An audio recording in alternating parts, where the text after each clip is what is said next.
السلام علیکم ورحمۃ اللہ وبرکاتہ۔ ناظرین، آپ دیکھ رہے ہیں ٹروتھ ہسٹری چینل اور سورڈ آف اللہ سیریز کی ایپیسوڈ 15۔ میں مدینہ کا ایلچی ہوں اور بصرہ کو جا رہا ہوں۔ ایلچی نے جواب دیا، میں رسول خدا صلی اللہ علیہ وسلم کا پیغام تمہارے سردار اعلیٰ کے لیے لے جا رہا ہوں۔ کیا تم قبیلہ قریش کے محمد کی بات کر رہے ہو؟ شرجیل بن عمر نے طنزیہ لہجے میں پوچھا۔ پیغام کیا ہے؟ پیغام یہ ہے کہ اسلام قبول کر لو، ایلچی نے کہا، اور باطل کے عقیدے ترک کر دو۔ کیا تم یہ سمجھتے ہو کہ میں اپنے سردار اعلیٰ کی اور اپنے مذہب کی توہین برداشت کر لوں گا؟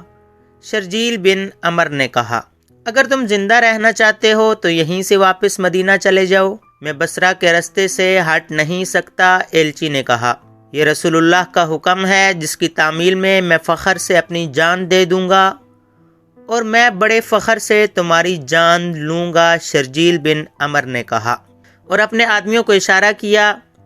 ایلچی کے تینوں محافظ باہر بیٹھے تھے۔ اندر سے 3 آدمی نکلے، وہ کسی کی خون آلود لاش گھسیٹتے ہوئے باہر لا رہے تھے۔ محافظوں نے دیکھا کہ لاش کی گردن کٹی ہوئی تھی۔ انہوں نے پہچان لیا یہ ان کے ایلچی کی لاش تھی۔ شرجیل بن عمر باہر آیا، تم اس کے ساتھی تھے؟ شرجیل نے محافظوں سے کہا، مجھے یقین ہے کہ اس کے بغیر تم بصرہ نہیں جاؤ گے۔ نہیں، ایک محافظ نے جواب دیا، پیغام اس کے پاس تھا۔ جاؤ، مدینہ کو لوٹ جاؤ، شرجیل نے کہا، اور محمد سے کہنا کہ ہم اپنے قبیلے اور اپنے عقیدے کی توہین برداشت نہیں کیا کرتے۔ اگر یہ شخص بصرہ پہنچ جاتا تو وہاں قتل ہو جاتا۔ خدا کی قسم، ایک محافظ نے کہا، ہم اپنے مہمان کے ساتھ یہ سلوک نہیں کیا کرتے۔ میں تمہیں مہمان سمجھ کر تمہاری جان بخشی کر رہا ہوں، شرجیل نے کہا، اور مجھے یہ نہ کہنا کہ میں تمہیں اس کی لاش دے دوں۔ مدینہ کی تمام تر آبادی کو معلوم ہو چکا تھا کہ رسول اللہ کا ایلچی دعوت اسلام لے کر بصرہ گیا ہوا ہے۔ سب ایلچی کی واپسی کے منتظر تھے، لیکن تینوں محافظ ایلچی کے بغیر واپس آئے۔ ان کے چہروں پر گرد کی تہ اور تھکن کے آثار تھے، غم و غصے کے تاثرات بھی تھے۔ وہ مدینہ داخل ہوئے تو لوگ ہجوم کر کے آ گئے۔ خدا کی قسم، ہم انتقام لیں گے، محافظ بازو لہرا لہرا کر کہتے جا رہے تھے۔ موتا کہ شرجیل بن عمر کا قتل ہم پر فرض ہو گیا ہے۔ جب یہ خبر رسول اللہ کو ملی تو باہر مدینہ کی آبادی اکٹھی ہو گئی تھی۔ عربوں کے رواج کے مطابق قتل کی سزا قتل تھی۔ باہر لوگ انتقام انتقام کے نعرے لگا رہے تھے۔ اس دور میں بھی آج کل کی طرح ایک دوسرے کے ایلچیوں کو، جن کی حیثیت سفیروں جیسی ہوتی تھی، دشمن بھی تحفظ دیتا تھا۔ کسی کے ایلچی کو قتل کر دینے کا مطلب اعلان جنگ سمجھا جاتا تھا۔ اہل مدینہ رسول اللہ صلی اللہ علیہ وسلم نے باہر آ کر مدینہ والوں کو بکھرے ہوئے ہجوم سے فرمایا، میں نے انہیں لڑائی کے لیے نہیں للکارا تھا، میں نے انہیں سچا دین قبول کرنے کو کہا تھا۔ اگر وہ لڑنا چاہتے ہیں تو ہم لڑیں گے، ہم انتقام لیں گے، مسلمان کمزور نہیں۔ ہجوم نعرے لگا رہا تھا، مسلمانوں کا خون اتنا سستا نہیں، ہم اللہ اور رسول کی ناموس پر مر مٹیں گے۔ رسول کریم کے حکم سے اسی روز مجاہدین اسلام کی فوج تیار ہو گئی، جس کی تعداد 3000 تھی۔ رسول اللہ نے سپہ سالاری کے فرائض زید بن حارثہ کو سونپے۔ اگر زید شہید ہو جائیں تو سپہ سالار جعفر بن ابی طالب ہوگا۔ نبی کریم صلی اللہ علیہ وسلم نے فرمایا، جعفر بھی شہید ہو جائے تو سپہ سالار عبداللہ بن رواحہ ہوگا۔ اگر عبداللہ کو بھی اللہ شہادت عطا کر دے تو فوج اپنا سپہ سالار خود چن لے۔ مورخ ابن سعد اور مغازی لکھتے ہیں کہ رسول کریم صلی اللہ علیہ وسلم نے یہ 3 سپہ سالار درجہ بدرجہ مقرر کر کے مجاہدین کو دعاؤں کے ساتھ رخصت کیا۔ آپ نے سپہ سالار زید بن حارثہ سے فرمایا کہ موتا پہنچ کر سب سے پہلے شرجیل بن عمر کو، جو ہمارے ایلچی کا قاتل ہے، قتل کیا جائے۔ پھر موتا اور اس کے ارد گرد کے لوگوں کو کہا جائے کہ وہ اسلام قبول کر لیں۔ انہیں بتایا جائے کہ اسلام کیا ہے۔ اگر وہ قبول کر لیں تو ان پر ہاتھ نہ اٹھایا جائے۔ مجاہدین کی اس فوج میں خالد بن ولید محض سپاہی تھے، کسی دستے یا جیش کے کماندار بھی نہیں تھے۔ روم کی شہنشاہ ہرقل کی فوج آج کے اردن میں کسی جگہ خیمہ زن تھی۔ یہ قبیلہ غسان کا علاقہ تھا۔ فوج کی تعداد مورخین کے مطابق 1 لاکھ تھی۔ یہ فوج اس علاقے کی بستیوں پر چھا چکی تھی۔ کھڑی فصل گھوڑے اور اونٹ کھا رہے تھے۔ لوگوں کے گھروں سے اناج اور کھجوروں کے ذخیرے فوج اٹھا لائی تھی، اور جوان اور خوبصورت عورتیں فوج کے سرداروں اور کمانداروں کے خیموں میں تھیں۔ ہرکل کا خیمہ کناتوں اور شامیانوں کا محل تھا۔ قبیلہ غسان کا سردار اعلیٰ ہرکل کے سامنے بیٹھا تھا۔ اسے ہرکل کی فوج کشی کی اطلاع ملی تھی تو وہ بیش قیمت تحائف اور اپنے قبیلے کی بے حد حسین 10-12 لڑکیاں لے کر ہرکل کے استقبال کو چلا گیا تھا۔ اب ان لڑکیوں میں سے 2-3 ہرکل کے پہلو میں بیٹھی تھیں۔ اور تم نے بتایا ہے کہ مدینہ سے محمد نے تمہیں پیغام بھیجا تھا کہ تمہارا قبیلہ اس کا مذہب قبول کر لے، ہرکل نے کہا۔ میں نے یہ بھی بتایا ہے کہ میرے ایک سردار شرجیل بن عمر نے مدینہ کے ایلچی کو مجھ تک نہیں پہنچنے دیا، غسان کے سردار اعلیٰ نے کہا۔ اسے موتا میں قتل کر دیا تھا۔ کیا مدینہ والوں میں اتنی طاقت اور جرأت ہے کہ وہ اپنے ایلچی کے قتل کا انتقام لینے آئیں؟ ہرکل نے پوچھا۔ ان کی طاقت کم ہے اور جرأت زیادہ، سردار اعلیٰ نے کہا۔ ان لوگوں پر محمد کا جادو سوار ہے۔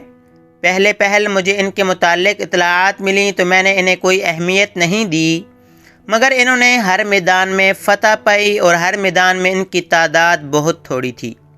میں نے سنا ہے کہ محمد اور اس کے سالاروں کی جنگی چالوں کے سامنے کوئی ٹھہر نہیں سکتا۔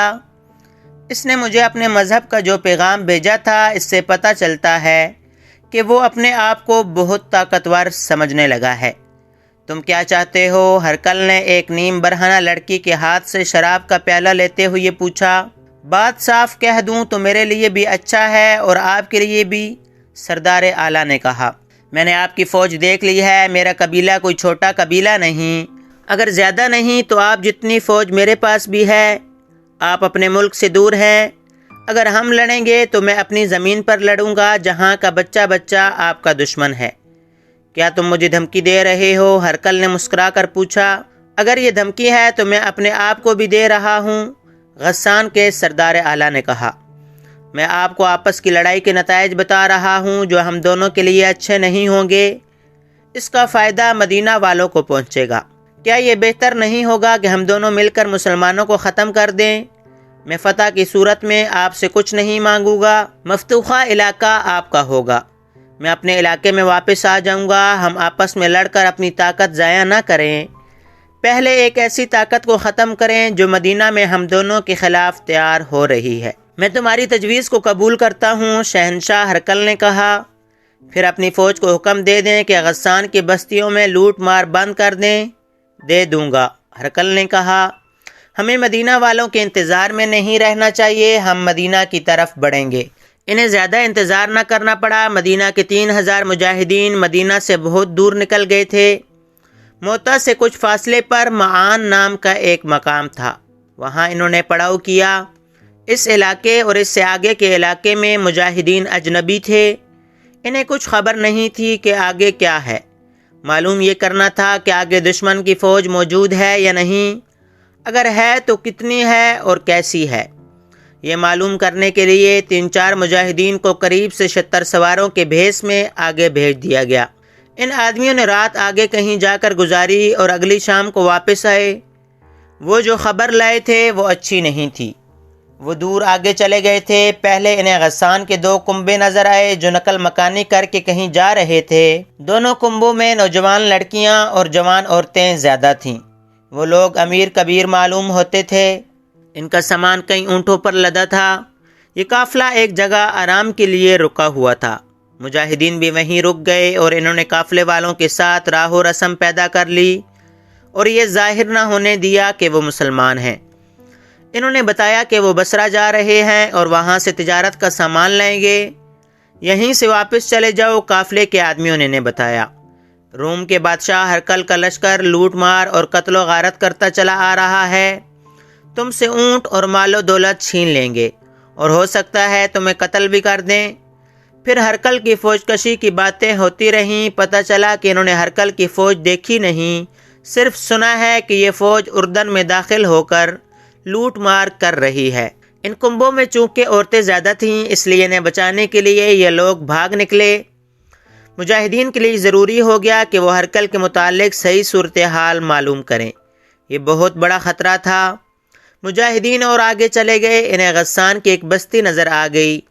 وہ بستی میں چلے گئے، بتایا کہ وہ بصرہ جا رہے ہیں، مگر راستے میں راہزنوں نے انہیں لوٹ لیا۔ بستی والوں نے انہیں کھانا کھلایا اور خاصی آؤ بھگت کی۔ وہاں سے انہیں صحیح اطلاع ملی۔ صحیح صورتحال یہ تھی کہ ہرقل اور قبیلہ غسان کے درمیان معاہدہ طے پا گیا تھا۔ قبیلہ غسان نے اپنی فوج ہرقل کی فوج میں شامل کر دی تھی اور دونوں فوجوں کا رخ مدینہ کی طرف تھا۔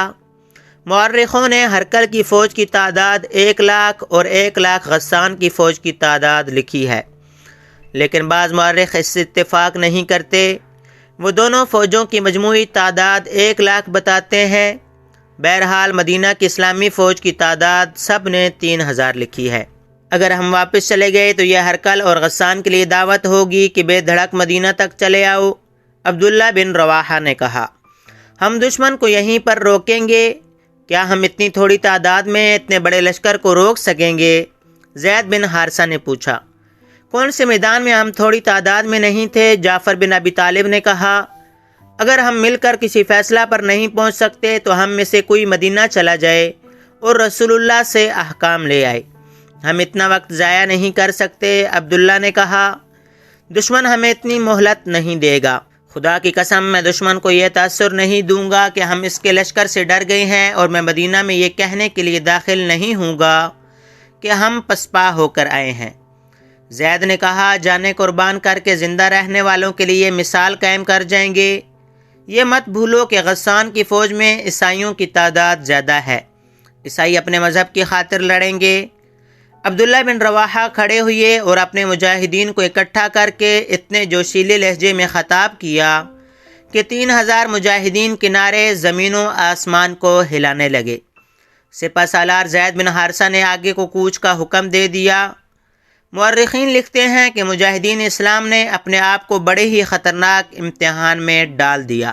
ہرقل اور غسان کے سردار اعلیٰ کو معلوم ہو گیا تھا کہ مدینہ سے چند ہزار نفری کی فوج اپنے ایلچی کے قتل کا انتقام لینے آ رہی ہے۔ مجاہدین کو کچل ڈالنے کے لیے ہرقل اور غسان کے لشکر آ رہے تھے۔ مجاہدین بڑھتے چلے گئے اور بلقاء پہنچے۔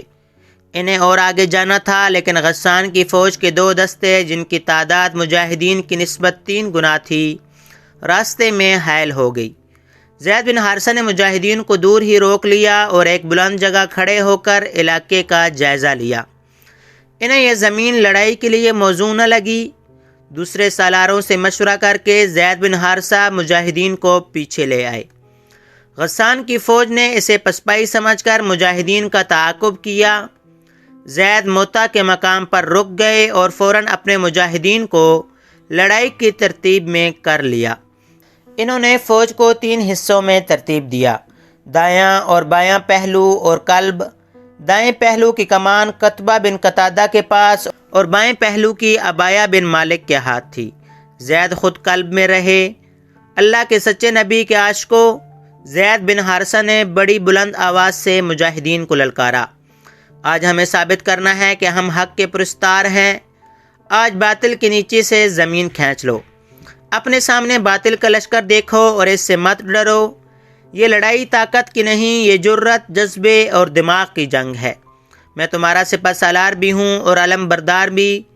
دشمن کا لشکر اتنا زیادہ ہے کہ تم اس میں گم ہو جاؤ گے، لیکن اپنے ہوش گم نہ ہونے دینا۔ ہم اکٹھے لڑیں گے اور اکٹھے مریں گے۔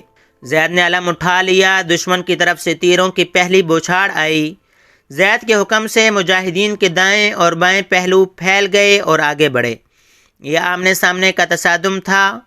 مجاہدین دائیں اور بائیں پھیلتے اور آگے بڑھتے چلے گئے اور زید نے قلب کو آگے بڑھا دیا۔ وہ خود آگے تھے۔ یہ معرکہ ایسا تھا کہ مجاہدین کا حوصلہ اور جذبہ برقرار رکھنے کے لیے سپہ سالار کا آگے ہونا ضروری تھا۔ چونکہ علم بھی سپہ سالار زید بن حارثہ کے پاس تھا، اس لیے دشمن انہی پر تیر برساتا اور حلے بول رہا تھا۔ زید کو تیر لگ چکے تھے، جسم سے خون بہہ رہا تھا، لیکن انہوں نے علم نیچے نہ ہونے دیا اور ان کی للکار خاموش نہ ہوئی۔ علم اٹھاتے ہوئے وہ تلوار بھی چلا رہے تھے، پھر ان کے جسم میں برچھیاں لگیں۔ آخر وہ گھوڑے سے گر پڑے اور شہید ہو گئے۔ علم گرتے ہی مجاہدین کچھ بددل ہوئے، لیکن جعفر بن ابی طالب نے بڑھ کر علم اٹھا لیا۔ رسول اللہ کے شدائیوں، جعفر نے علم اوپر کر کے بڑی ہی اونچی آواز سے کہا، خدا کی قسم اسلام کا علم گر نہیں سکتا، اور انہوں نے زید بن حارثہ شہید کی جگہ سنبھال لی۔ ناظرین، آج کے ایپیسوڈ میں اتنا ہی۔ امید ہے آج کی ایپیسوڈ آپ کو اچھی لگی ہوگی۔